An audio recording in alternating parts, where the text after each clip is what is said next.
विष्णु भगवान की जय। चातुर्मास का आरंभ हो गया है। इसका मतलब विष्णु भगवान 4 मास के लिए शयन कर रहे हैं। वे आषाढ़ मास के शुक्ल पक्ष की पद्मा एकादशी को शयन करते हैं, इसलिए इस दिन की एकादशी को देवशयनी एकादशी भी कहा जाता है। वह कार्तिक मास की शुक्ल पक्ष की एकादशी को उठते हैं, इसलिए उस दिन की एकादशी को देव उठनी एकादशी कहा जाता है। 12 मास में से 4 मास सबसे ज्यादा पवित्र माने गए हैं। इसमें विष्णु भक्त पूजा व्रत करके पुण्य अर्जित करते हैं। मैं आपको इसकी पूजा व इसके नियम बता रही हूँ। कुंती पुत्र युधिष्ठिर ने श्री कृष्ण जी से भी यही प्रश्न किया था कि हे भगवान, विष्णु भगवान का शयन किस प्रकार किया जाता है? सब कृपा पूर्वक कहिए। श्री कृष्ण भगवान बोले, हे राजन, अब मैं आपको विष्णु जी के शयन का व्रत कहता हूँ और साथ ही साथ चातुर्मास्य व्रत को भी कहता हूँ। आप ध्यान पूर्वक सुनिए। जब सूर्य नारायण कर्क राशि में स्थित हों, तब विष्णु भगवान को शयन कराना चाहिए और सूर्य नारायण के तुला राशि में आने पर भगवान को उठाना चाहिए। अधिक मास के आने पर भी यह विधि वैसी ही रहती है। इस विधि से अन्य देवताओं को ना शयन कराना चाहिए और ना ही उठाना चाहिए। आषाढ़ मास के शुक्ल पक्ष की एकादशी का विधि पूर्वक व्रत करना व उस दिन विष्णु भगवान की प्रतिमा बनानी और चातुर्मास्य व्रत का नियम करना चाहिए। सबसे पहले उस प्रतिमा को स्नान करावें, फिर सफेद वस्त्रों को धारण कराकर तकियादार शैया पर शयन करावें व धूप दीप नैवेद्य आदि से पूजन करना चाहिए। भगवान का पूजन शास्त्र ज्ञाता ब्राह्मणों के द्वारा कराना चाहिए। तत्पश्चात भगवान विष्णु की स्तुति करानी चाहिए। स्तुति इस प्रकार करें, हे भगवान, मैंने आपको शयन कराया है। आपके शयन से संपूर्ण विश्व सो जाता है। मेरी आपसे हाथ जोड़कर विनती है कि आप अब जब 4 मास तक शयन करें तो मेरे चातुर्मास्य व्रत को निर्विघ्न पूरा करावें।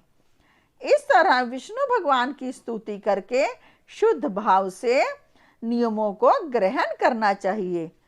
विष्णु भगवान के व्रत को शुरू करने के 5 काल वर्णन किए हैं। देवशयनी एकादशी से लेकर देवोत्थानी एकादशी तक चातुर्मास्य व्रत को शुरू करना चाहिए। द्वादशी, पूर्णमासी, अष्टमी या संक्रांति को व्रत प्रारंभ करना चाहिए और कार्तिक माह के शुक्ल पक्ष की द्वादशी को समाप्त कर देना चाहिए। चातुर्मास्य में जो मनुष्य देव मंदिरों में रंगीन बेल बूटे बनाता है, विष्णु भगवान को दही, दूध, घी, शहद और मिश्री के द्वारा स्नान कराता है, श्रद्धा पूर्वक भूमि, स्वर्ण, दक्षिणा आदि ब्राह्मणों को देता है, विष्णु भगवान की स्वर्ण प्रतिमा बनाकर धूप, दीप, पुष्प, नैवेद्य आदि से भगवान की पूजा करता है, जो नित्य प्रति तुलसी जी भगवान को अर्पित करता है या स्वर्ण की तुलसी अर्पित करता है, जो मनुष्य संध्या के समय देवताओं तथा ब्राह्मणों को दीप दान करते हैं तथा ब्राह्मणों को सोने के कमल या वस्त्र देते हैं, विष्णु लोक को जाते हैं। जो विष्णु मंदिर में नित्य प्रति 108 बार गायत्री मंत्र का जाप करते हैं, पुराण तथा धर्मशास्त्र को सुनते हैं, विष्णु भगवान या शिव जी का स्मरण करते हैं और अंत में उनकी प्रतिमा दान करते हैं, वह सब पापों से रहित होकर गुणवान बनते हैं। जो मनुष्य सूर्य नारायण को अर्घ्य देते हैं, उनकी पूरी आयु तक स्वस्थ देह रहती है तथा वे कीर्ति, धन और बल पाते हैं। चातुर्मास्य में जो मनुष्य गायत्री मंत्र द्वारा तिल से होम करते हैं, और चातुर्मास्य समाप्त हो जाने पर तिल का दान करते हैं, जो अन्न से होम करते हैं और समाप्त हो जाने पर घी, घड़ा और वस्त्रों का दान करते हैं, वह ऐश्वर्यशाली होते हैं तथा ब्रह्मा के समान भोग भोगते हैं। जो अश्वत्थ वृक्ष की पूजा करते हैं तथा अंत में स्वर्ण सहित वस्त्रों का दान करते हैं, उनके समस्त पाप नष्ट हो जाते हैं। जो मनुष्य तुलसी जी को धारण करते हैं, भगवान के शयन के उपरांत उनके मस्तक पर नित्य प्रति दूध चढ़ाते हैं और अंत में स्वर्ण की दूर्बा दान करते हैं, वे अंत में स्वर्ग को जाते हैं। जो मनुष्य चातुर्मास्य व्रत करते हैं, उनको उत्तम ध्वनि वाला घंटा दान करना चाहिए। घंटा दान करने के उपरांत उनको भगवान की इस प्रकार स्तुति करनी चाहिए। हे भगवान, आप पापों का नाश करने वाले हैं। आप मेरे करने योग्य कार्यों को ना करने और ना करने योग्य कार्यों को करने से जो पाप उत्पन्न हुए हैं, उनको नष्ट कीजिए। चातुर्मास्य व्रत के समाप्त हो जाने के बाद गोदान करना चाहिए। यदि गोदान ना कर सकें तो वस्त्र दान अवश्य करना चाहिए। चांदी पात्र या तांबा पात्र गुड़ और तिल के साथ दान करना चाहिए। जो मनुष्य विष्णु भगवान के शयन के उपरांत यथाशक्ति वस्त्र और तिल के साथ स्वर्ण दान करते हैं, उनके समस्त पाप नष्ट हो जाते हैं। जो मनुष्य लक्ष्मी या पार्वती को प्रसन्न करने के लिए हल्दी का दान करते हैं और अंत में चांदी के पात्र में हल्दी रखकर दान देते हैं, वे स्त्रियां अपने पति के साथ और पति अपनी स्त्री के साथ सुख भोगते हैं। इससे इन्हें सौभाग्य, अक्षय धन तथा सुपात्र संतान मिलती है और उनकी देवलोक में पूजा होती है। जो मनुष्य आभूषण से युक्त बछड़ा सहित गौ का दान करते हैं, वह इस लोक में ज्ञानी और किसी के सेवक नहीं बनते और अंत में ब्रह्मलोक में जाकर पितरों के साथ अनंत सुख प्राप्त करते हैं।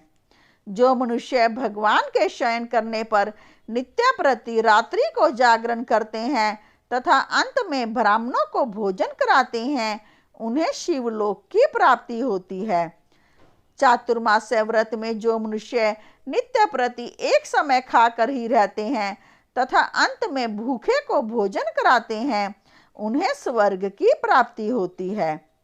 जो मनुष्य भक्ति पूर्वक भगवान की पूजा करते हैं और भगवान के शयन करने के बाद भूमि पर सोते हैं तथा अंत में शय्या दान करते हैं, उनकी शिवलोक में पूजा होती है। चातुर्मास्य व्रत में जो तेल नहीं लगाता तथा अंत में कांसे या मिट्टी के पात्र में तेल भरकर दान देता है, वह विष्णु लोक को जाता है। जो इस व्रत में शाक नहीं खाता और अंत में चांदी के पात्र को वस्त्र लपेट कर दान देता है, वह शिवलोक में जाकर ख्याति प्राप्त करता है। जो इस व्रत में गेहूं को त्याग कर भोजन करते हैं तथा सुवर्ण का गेहूं दान करते हैं, उन्हें अश्वमेध यज्ञ के फल की प्राप्ति होती है। जो मनुष्य इस व्रत में अपनी इंद्रियों का दमन करता है, उसे अश्वमेध यज्ञ का फल मिलता है। जो मनुष्य श्रावण में शाक, भादों में दही, कवार में दूध और कार्तिक में दाल को त्याग देते हैं, उन्हें निरोगी काया प्राप्त होती है। इस व्रत में जो मनुष्य चंद्रायन का व्रत करते हैं, वह स्वर्गलोक को जाते हैं। जो इस व्रत में एकमात्र दूध पर ही जीवन निर्वाह करते हैं, उनका वंश प्रलय के अंत तक चलता है। जिस दिन भगवान शयन करते हैं, उस दिन ब्राह्मणों को दान में वस्त्र तथा भोजन करना चाहिए। यह समस्त दान वेद पाठी धार्मिक ब्राह्मण को ही देना चाहिए। चोरी करने वाला, मद्यपान करने वाला, अगम्य गमन करने वाला, अधर्मी, शास्त्रों का निरादर करने वाला, मिथ्या बोलने वाला, अन्य त्याज्य कर्म करने वाले ब्राह्मण को दान देने से उल्टा पाप लगता है तथा नरक की प्राप्ति होती है। इस तरह चातुर्मास्य व्रत में आप जितने नियमों का पालन कर सकते हैं उतने नियमों का श्रद्धापूर्वक पालन करें, तभी विष्णु पद की प्राप्ति होती है, क्योंकि विष्णु भगवान इससे बहुत प्रसन्न होते हैं। बोलो विष्णु भगवान की जय। अब आपसे प्रार्थना है कि यदि आपने मेरे इस चैनल को सब्सक्राइब नहीं किया तो कृपया सब्सक्राइब का बटन अवश्य दबाएं, ताकि मेरी सभी धार्मिक कथा कहानियाँ आपको मिलती रहें।